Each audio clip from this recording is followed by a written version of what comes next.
Hi, and thanks for joining me for another video on growing spiritually. It's a vital part of the mission here at Mount Tabor. We are in the midst of our stewardship season, and this coming Sunday is our Commitment Sunday, when we as a church body have the opportunity to make our promise to God about how we will support the church and His mission in the coming year. I encourage you this week to be in prayer about how God is calling us each to be generous, how God is calling each of us to support the work of the church, to invest in the community around us. And I encourage you to read 2 Corinthians chapter 9, verses 6 through 15, which is Paul's encouragement to us about being generous.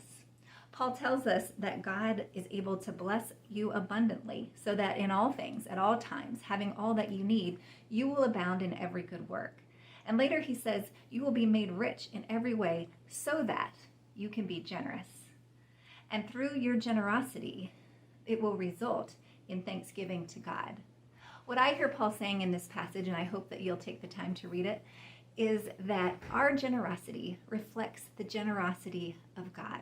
That this is our opportunity to be a witness to the generous love and grace that we have received from God. That we can be a witness of God's generous love in the world.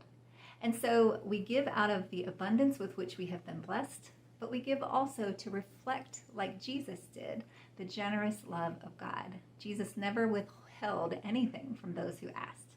Jesus was faithful to give everything that God asked of him. And so our generosity reflects that love of Christ to the community around us.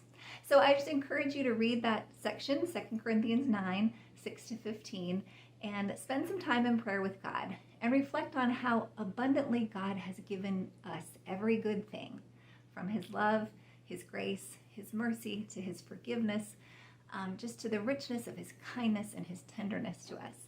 And then how can we reflect that generosity back to those around us in this community? How can we support the work of the church, the work of building the kingdom in this community, the work of reflecting the abundant generosity and grace of Christ in this world? So I just pray that as you go through the rest of this week, that the Lord would surprise you with His kindness, that He would overwhelm you with His goodness, which is so abundant. And I pray that you will grow in your knowledge of Him.